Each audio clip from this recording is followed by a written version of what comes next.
Bonjour et bienvenue dans Dimanche en politique. Hier, c'était la grande parade de Des-Bords-de-Loire. Vous l'avez peut-être suivi sur nos antennes. La remontée de l'estuaire par de magnifiques bateaux du patrimoine. L'occasion aussi de valoriser cet espace entre Loire et océan. Espace naturel et industriel où se déploie notamment le grand port de Nantes-Saint-Nazaire. C'est le 4e port de France, mais on le connaît finalement assez peu. Du fret, des hydrocarbures, de l'alimentaire. Différents sites jalonnent l'estuaire. Aujourd'hui, on va s'intéresser à l'avenir de ce port qui pourrait bien changer de cap, prendre le vent de la décarbonation avec un mot d'ordre, verdir ou périr. Reportage signé Vincent Rénal. Il en impose, avec ses quais à rallonge et ses grues surdimensionnées. À Nantes, Donges, Montoire et Saint-Nazaire, où près de 30 millions de tonnes de marchandises sont réceptionnées chaque année. Le port Nantes-Saint-Nazaire, avec ses véhicules neufs bien alignés, ses containers polychromes, son pétrole brut, son gaz liquide, en tout plus de 300 types de marchandises transitent ici. Un outil industriel XXL qui s'étend sur près de 1500 hectares, rien que pour les plateformes logistiques et portuaires, qui accueillent 3000 navires par an et qui doit penser à un avenir forcément plus vertueux. On a un port qui est aujourd'hui dépendant à 70% des énergies fossiles, donc on doit s'inscrire dans la transition énergétique notamment. Donc on a des projets qui sont moteurs, qui se développent, notamment à Montoire. Donc on a un projet comme TechCare qui vise à produire de l'hydrogène pour décarboner l'aviation. On a un projet comme Life qui vise à produire de l'hydrogène pour décarboner le transport maritime. On a GoCO2 pour transporter du CO2 jusqu'au terminal méthanier. GoCO2, ou comment décarboner le Grand Ouest. L'idée, c'est de capter à la source le gaz à effet de serre émis par les industriels les plus proches, principalement des cimentiers, de la cheminée jusqu'au terminal méthanier de Montoire. Sur ce terminal, on utilise le froid qui est à notre disposition pour le liquéfier, c'est-à-dire l'inverse du processus de gazéification du terminal. Et cette liquéfaction nous permettra de remettre ce CO2 dans des navires qui iront le séquestrer un peu plus loin en mer du Nord. À l'horizon 2050, le projet GoCO2 pourrait permettre d'exporter jusqu'à 4 millions de tonnes par an de gaz indésirable, 75% des émissions industrielles du Grand Ouest. L'avenir, on l'a déjà démarré. On a un projet qui s'appelle Ulysse, qui consiste à investir à peu près 200 millions d'euros sur les 5 prochaines années pour à la fois moderniser les installations et transformer nos installations de regazéification de façon à ce qu'elles n'émettent plus de CO2. On sera donc, horizon 2030, le premier site de l'estuaire à être totalement décarboné. On fait comment ? On remplace les regazéifieurs qui aujourd'hui utilisent la combustion de gaz naturel par des regazéifieurs qui utilisent uniquement l'eau de Loire comme réchauffeur du gaz. Un port plus dans l'air du temps, en phase avec la transition énergétique. Cela passe aussi par le projet Éole à Saint-Nazaire. Une future plateforme d'assemblage dédiée à l'éolien en mer, posé ou flottant. Avec son quai de 780 mètres pour une mise à disposition de la filière offshore dès 2030. Voilà, ça fourmille de nouveaux projets sur les rives de l'estuaire. Jean-Rémy Villageois, bonjour. Bonjour. Vous êtes le directeur de ce grand port de Nantes-Saint-Nazaire. Camille Valero, bonjour. Bonjour. Vous êtes chargé d'études à l'ISEMAR, c'est l'Institut supérieur d'économie maritime de Nantes. Oui, non, de Saint-Nazaire. De Nantes et de Saint-Nazaire. On a appris plein de choses dans ce reportage sur les activités de demain, on va en parler, mais aussi sur ce 4e port de France qu'on connaît, je le disais, assez peu. Jean-Rémy Villageois, est-ce que c'est un port discret, Nantes-Saint-Nazaire ?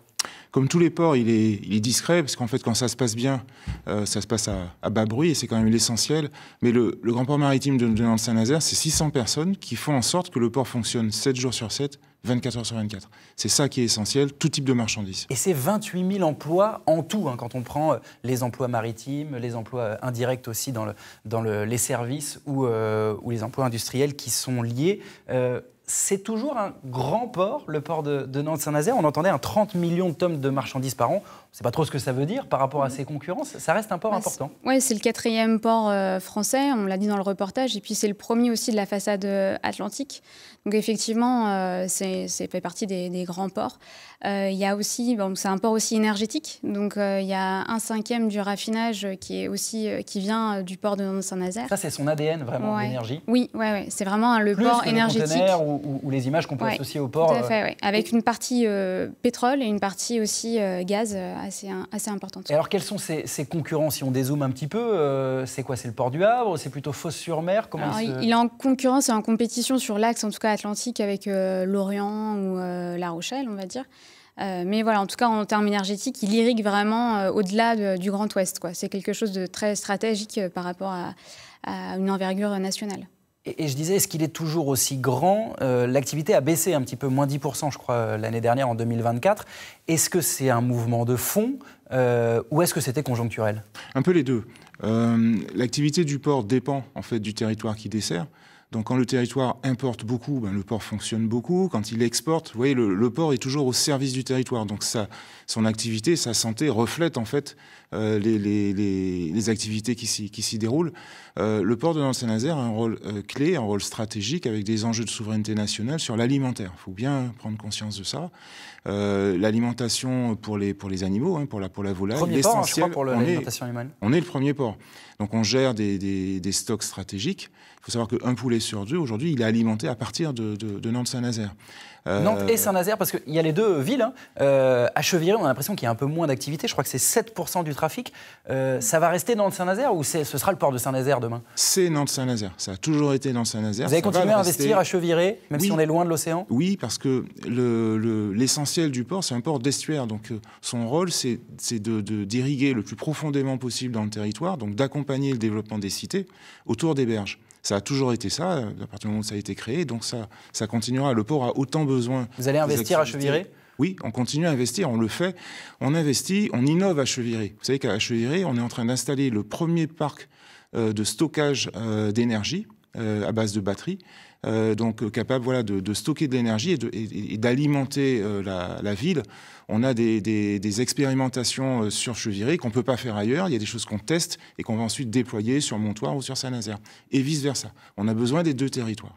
On va regarder la liste un petit peu des marchandises qui sont débarquées à Nantes-Saint-Nazaire et on va le voir, c'est les énergies fossiles qui sont surreprésentées, en tout cas le pétrole brut qui est la première marchandise débarquée. Ça, c'est historiquement vrai, c'est la vocation première de ce port? Après, c'est comme d'autres grands ports en fait, maritimes français, ils dépendent aussi énormément des énergies fossiles. Donc effectivement, ce n'est pas quelque chose de caractéristique du grand port de Nantes-Saint-Nazaire par rapport à d'autres ports en France.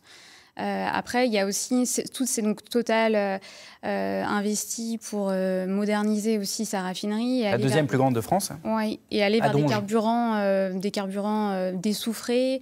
Donc il y a des projets aussi innovants aussi pour essayer de s'émanciper justement des énergies trop carbonées et d'aller vers d'autres projets, notamment aussi de l'hydrogène. Et on va les développer, ces projets, mais d'abord, est-ce que c'est viable économiquement? Je me rappelle du CESER, le Conseil économique et social des Pays de la Loire, en 2020, disait les énergies renouvelables auront du mal à générer autant de trafic que les énergies fossiles pour le port de Nantes-Saint-Nazaire. Est-ce que c'est toujours le cas aujourd'hui? Est-ce que c'est plus pour des raisons économiques qu'on veut décarboner ou est-ce que c'est un engagement écolo? Alors c'est un engagement aussi réglementaire en fait. On n'a pas vraiment le choix. Donc déjà il y a aussi un enjeu climatique de lutte contre le changement climatique et ensuite des décisions qui sont prises au niveau international avec l'OMI notamment et au niveau de l'Union européenne pour imposer de décarboner en fait tous nos modes de fonctionnement, toute la société et notamment le transport maritime et les activités aussi portuaires. Donc c'est une obligation aussi légale, on va dire.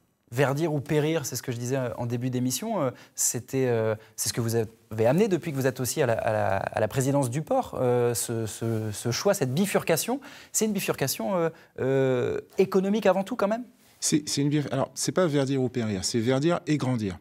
C'est un choix assumé.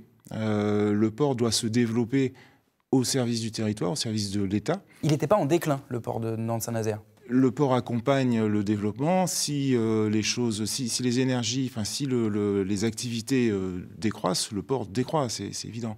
Mais l'essentiel du port, c'est de s'adapter, d'anticiper au mieux. Donc dans la course qui est engagée, Nantes-Saint-Nazaire doit décrypter un peu les signaux et anticiper ça, s'appuyer sur ses bases actuelles pour rebondir.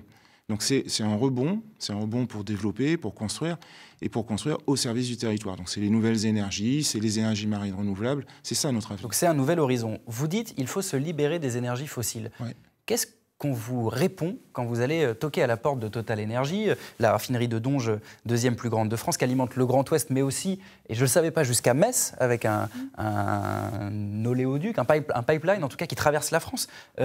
Total, qu'est-ce qu'ils vous répondent quand vous dites qu'il faut se libérer des énergies fossiles? Vous leur dites c'est la fin du pétrole? Merci, au revoir? Non.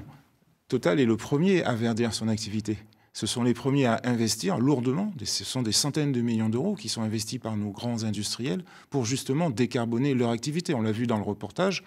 On est en train de préparer... C'est plus facile à faire sur le terminal méthanier que sur la raffinerie ou sur d'autres activités qui sont plus polluantes. Ça peut sembler plus simple, mais la route, elle est inscrite. Et tous les industriels, quelle que soit leur taille, que ce soit les champions de l'aéronautique comme Airbus ou les chantiers de l'Atlantique ou Total ou Engie, font ça. Mais aussi les PME autour du cluster Neopolia, par exemple. Tout le monde s'active autour de ça. La décarbonation, c'est devenu notre quotidien. On n'a pas de projet sans décarbonation. Il n'y a pas le choix. Et ils sont d'accord avec vous là-dessus? Disons que la route, elle est écrite. On ne se pose même plus la question. Tous les projets qu'on étudie en ce moment sont des projets de décarbonation. Quand on importe du ciment, c'est avec des liants décarbonés. Quand on travaille sur des matériaux, c'est toujours avec des gains carbone, avec des expérimentations, des développements. Parce qu'il y a des enjeux aussi financiers. Plus on pollue aujourd'hui, plus on paye. Donc il y a aussi un intérêt économique derrière. Il y a un lien avec la pollution. Quand on dit décarboner, c'est aussi moins polluer, préserver le site de l'estuaire, qui est un site fragile. Il y a eu la fermeture de Yara, fabricant d'engrais chimiques, qui était le plus gros pollueur des Pays de la Loire. Est-ce que ça a été une bonne nouvelle, la fermeture de Yara, dans cette optique de verdir les activités du port? La fermeture d'une industrie n'est jamais une bonne nouvelle, puisqu'il y a des enjeux 130 emplois, notamment. D'emplois, il y a des familles qui travaillent. Donc, c'est d'abord des situations difficiles à gérer. On va continuer à en gérer, parce que effectivement, les industries doivent s'adapter. Et donc, voilà, il faut accompagner ces mouvements. Mais une activité polluante en moins, même s'il restera de stockage, je crois, d'engrais chimiques, donc oui, quand même des risques liés, mais ça fait une activité polluante en moins sur l'estuaire, c'est comme ça qu'on peut le voir aussi? On peut voir comme un allègement de la charge en termes de pollution et d'activités lourdes de type Céveso. On peut le voir aussi comme une adaptation à l'industrie de demain.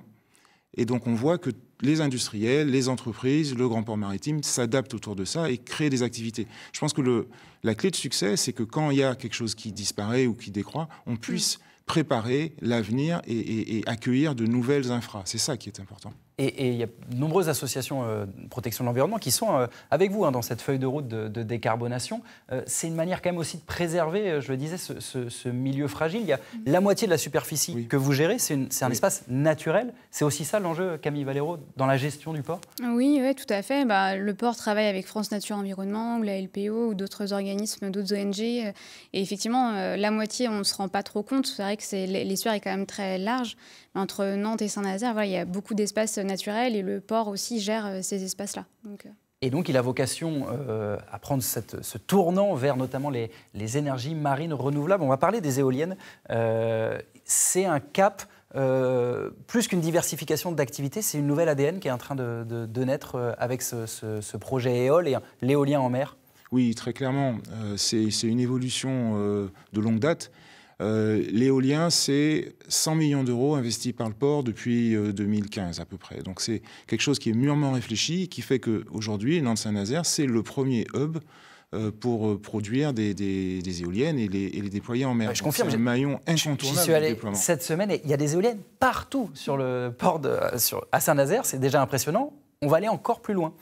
Oui, on va aller plus loin parce que les champs qui vont être développés dans les années à venir, donc ce seront des champs qui seront plus loin, qui seront plus importants et qui vont s'appuyer sur des technologies flottantes. Donc ça requiert des moyens terrestres beaucoup plus importants. On ne pourra plus assembler les éoliennes directement en mer, elles vont devoir être assemblées bord à quai, et donc ça nécessite des infrastructures XXL. Et on va voir le quai qui va être construit, un investissement important. L'idée, ce sera donc d'aller plus loin que cette base arrière aujourd'hui et de fabriquer. Alors voilà, c'est à ça que ça va ressembler. On aura des éoliennes qui vont être directement posées comme ça dans l'estuaire. C'est le projet qui se dessine? Alors les éoliennes ne vont pas être posées dans l'estuaire, elles vont être aménagées, elles vont être équipées dans l'estuaire. Pour embarquer sur des bateaux ensuite. Voilà, on est sur un site industriel. C'est ça aussi le changement d'ADN, c'est que Le port de Nantes-Saint-Nazaire, il était construit autour des marchandises, hein, c'était ça au départ. Mais ce qui s'est développé beaucoup, et notamment sur Saint-Nazaire, c'est le complexe industriel. Donc le port est au service de ces industriels, et c'est ça qui permet d'apporter une très forte valeur ajoutée avec de l'emploi pérenne, de l'emploi non délocalisable. Et c'est ça le projet EOL, c'est d'avoir cette base semi-industrielle qui permette justement à ces entreprises de développer leur activité, de mettre de la technologie et de créer de l'emploi. À la clé, on a 4 à 500 emplois qui sont créés, on a un savoir-faire français qui pourra se déployer et on apportera une garantie au déploiement des champs éoliens, donc à l'approvisionnement énergétique de la France. Et c'est signe que ces acteurs ils vont travailler ensemble. C'est juste à côté des chantiers de l'Atlantique qui ont été salués il y a quelques jours par le Premier ministre François Bayrou, qui est venu à Saint-Nazaire avec ce nouveau contrat mirobolant décroché avec MSC. Il y a un pôle d'excellence qui se dessine. Il y a des synergies en tout cas qui sont assez fortes sur le grand port maritime. Et puis pour les EMR, il y a aussi des fiches de route en fait, à la fois déclinées via l'Union européenne et via la France, avec des objectifs d'ici 2035 et d'ici 2050 à 40 gigawatts à déployer sur les façades maritimes. Et c'est vrai qu'en France, on a quand même 3 façades, enfin France métropolitaine, avec la Manche, l'Atlantique, la Méditerranée, et puis des énergies marines qui s'adaptent aussi, qui peuvent être flottantes, comme on l'a dit. Et ça, Nantes-Saint-Nazaire va devenir vraiment leader en fait, un exemple. Et d'ailleurs, il est montré comme tel par les responsables politiques aujourd'hui. Je parlais de François Bayrou. Quand dit par exemple Christelle Morancet, qui est la présidente de la région Pays de la Loire et qui est la présidente du Conseil de surveillance du port, donc un rôle politique important. Oui. Elle accompagne cette transition-là. Quel rôle elle a ? Elle l'accompagne, elle est à l'origine de beaucoup de développements qu'on a aujourd'hui, et elle porte la voix en fait de toute l'économie ligérienne. Le grand port maritime, c'est l'épine dorsale de l'économie, vous l'avez dit en introduction. Nous sommes 600 au grand port maritime, mais on fait vivre 28 700 personnes. Il y a 10 000 personnes environ sur le maritime, et puis il y a tous les industriels. Donc c'est vraiment cet écosystème qui s'est construit progressivement autour de l'estuaire, à partir des développements portuaires. Donc cette bifurcation un peu écolo, vous ne la faites pas tout seul dans votre coin, vous la faites avec les industriels, aussi avec les responsables politiques sur le territoire. Décarboner, c'est donc le grand mot aujourd'hui sur le port de Nantes-Saint-Nazaire, et ça se passe aussi grâce au transport maritime. C'est la base de l'activité d'un port. L'entreprise nantaise Neoline en a rêvé depuis longtemps de décarboner le transport maritime. Et bien ça devient cette année une réalité avec le Neoliner. Vincent Rénal nous présente cet emblème du transport maritime à la voile désormais. Un lancement à l'ancienne pour un navire ultramoderne. Ce 31 janvier 2025, le Neoliner Origine glisse sur les rails d'une cale inclinée. Nous sommes au chantier RMK Marine près d'Istanbul, devant le premier grand cargo propulsé principalement à la voile. Il souffle comme un vent de révolution dans le fret maritime. Parmi les invités, ses futurs clients, comme le groupe Beneteau, l'un des tout premiers partenaires du projet. Le premier fabricant de voiliers de plaisance au monde exportera ses plus grosses vedettes vers l'Amérique du Nord, avec ce cargo pas comme les autres. La réduction des émissions est une priorité absolue pour nous, car les bateaux que nous fabriquons évoluent en mer. Préserver les océans n'est donc pas une option, c'est une évidence, une nécessité, une obligation. Conçu par la start-up nantaise Neoline, ce beau bébé de 136 mètres de long est équipé d'une propulsion auxiliaire hybride, diesel et électrique. Mais sa force de frappe, ce sont bien ses mâts en carbone de 76 mètres de haut et le gréement Solid Sail. Des voiles en dur d'une surface totale de 3000 m², fournis par les chantiers de l'Atlantique, qui devraient permettre au navire de filer à une vitesse commerciale de 11 nœuds, à la force du vent donc. On sait qu'il y a un délai de traversée qui est plus long que des navires classiques. Mais aujourd'hui, 3 jours de plus, c'est pas quelque chose ça reste quelque chose de raisonnable pour un groupe comme Manitou et pour nos clients. Donc on est vraiment confiant dans ce que Neoline nous propose. Un cargo à voile d'une capacité d'emport totale de 5300 tonnes et un pari écologique. Réduire de 80% les émissions de gaz à effet de serre. 90% des marchandises produites dans le monde sont transportées par la mer. L'enjeu est donc colossal. Et c'est vrai que c'est un beau bébé, ce Neoliner. Bonjour Jean Zanoutini. Bonjour. Vous êtes le patron de Neoline et c'est donc un peu votre bébé qu'on vient de voir. Il y a une petite émotion en regardant ces images qui datent du mois de janvier, là, en Turquie, la mise à l'eau de ce bateau. Enfin, il touche l'eau. Ah oui, bien sûr, vous ne pouvez pas imaginer l'émotion de toute l'équipe. Pour nous, c'est un moment extrêmement fondateur d'avoir pu assister à ce lancement.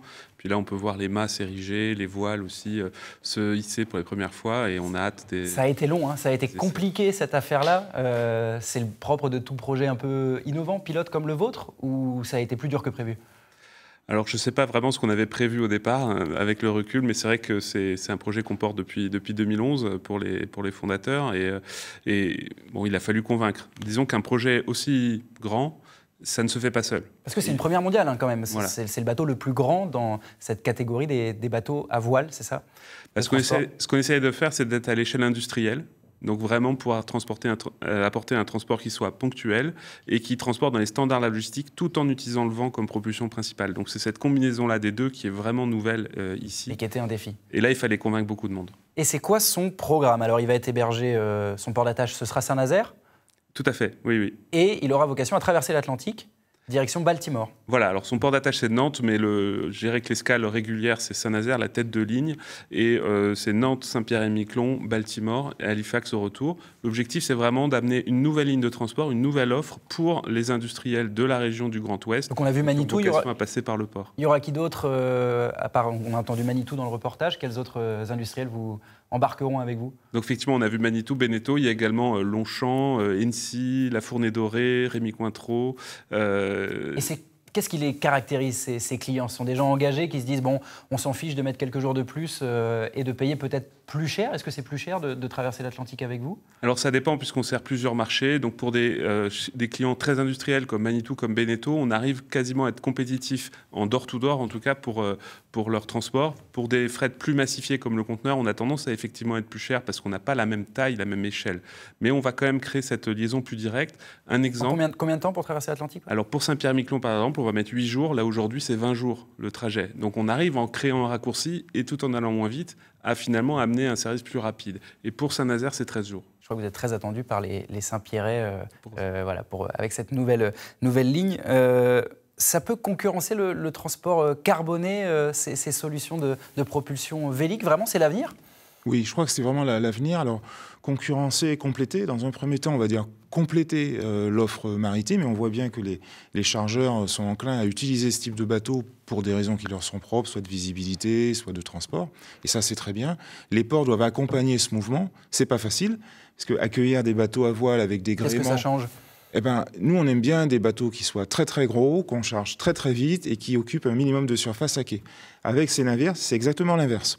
Donc, il va falloir s'adapter, constituer des stocks à l'avance, traiter les navires en toute sécurité en termes de déplacement, veiller aux interfaces entre les grues, les gréements. Et donc là, vous n'en aurez qu'un, un néoliner. Est-ce qu'un jour, il pourrait y en avoir 20 dans le port de Saint-Nazaire ? C'est fait pour. Ce sera le premier, et ensuite, on va déployer de plus en plus ce genre d'activité. Donc, on va prototyper tout ça pour être efficace et monter en productivité pour être de plus en plus efficace. Vous, votre accompagnement, c'est la logistique et les infrastructures autour. Comment vous travaillez ensemble ? On travaille en mode projet, donc très longtemps à l'avance. En fait, nos ingénieurs, nos techniciens ont pris connaissance des plans du bateau. La capitainerie a adapté son système d'approche. Les pilotes ont travaillé dessus, les lamaneurs. Donc, c'est pas que le grand port maritime, hein, c'est l'écosystème maritime de Nantes-Saint-Nazaire qui a intégré les données du projet très longtemps à l'avance avec des interfaces, des allers-retours. Le bateau a été aussi aménagé en fonction d'eux. Et aujourd'hui, on a un bateau qui devrait rentrer correctement dans les infrastructures portuaires qui sont aussi adaptées pour ça. Le port nous a aussi aidé en visibilité, dans les salons, sur des stands communs. Donc c'est vrai que c'est un vrai compagnonnage. Camille Valero, est-ce que c'est une goutte d'eau dans l'océan ou est-ce que c'est une vraie révolution, ce qu'on est en train de vivre avec le transport à la voile ? En tout cas, le transport maritime, il est responsable de 3% des émissions de gaz à effet de serre dans le monde. C'est à peu près ce que génère l'Allemagne, je crois, c'est ça ? Oui, c'est ça, tout à fait. Et dans les années à venir, ça risque d'augmenter avec une augmentation en fait, du transport maritime. Donc il faut prendre il faut trouver des nouvelles solutions pour essayer de s'émanciper des énergies fossiles. Et le vélique est tout à fait une solution pertinente, mais elle s'incarne en fait dans un mix mix de solutions.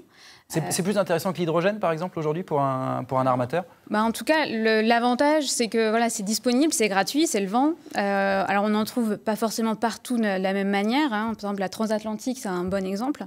Mais voilà, c'est disponible, gratuit. Donc, et pour le coup, très, très vertueux en termes écologiques, par exemple. Et à côté de ça, il y a des recherches qui se font sur des carburants alternatifs, type hydrogène, où là, il faut fabriquer ces carburants. Donc, c'est encore une autre démarche. Jean Zanoutini, c'est pas du tout un retour en arrière. C'est ce que vous me disiez avant l'émission. C'est le futur. Est-ce qu'on peut imaginer un monde où on verra de nouveau des voiles partout sur l'eau pour transporter des containers? Je suis profondément convaincu qu'en 2025, la bonne façon de construire un navire, c'est avec un système éolien, au moins auxiliaire. C'est juste l'évidence pour moi. Après, ça met du temps à se diffuser, mais ça va le devenir, j'en suis absolument convaincu. Nous, ce qu'on fait, chez No Life, c'est la propulsion principale. C'est encore un peu plus difficile. On cherche à amener une majorité d'énergie par le vent, parce qu'on estime que l'objectif, c'est d'aller le plus vite possible à zéro. L'avantage du vent, c'est qu'il n'y a pas de conflit d'usage. Il n'y a pas de besoin d'investissement en infrastructure, donc c'est un avantage énorme. Et en France, c'est un domaine d'excellence avec une filière coordonnée par l'association Winship. Qui est basée à Nantes. Qui est basée à Nantes et avec beaucoup d'acteurs qui se développent, équipementiers, armateurs, et les choses bougent ingénieurs. Très vite dans ce domaine et je crois qu'il y aura d'autres néoliners, en tout cas on l'espère dans les années à venir. Première rotation prévue cet été ou début d'automne. Cet été. Voilà, le rendez-vous est pris. Merci infiniment à tous les trois et merci à vous d'avoir suivi cette émission. Passez un excellent dimanche sur France 3.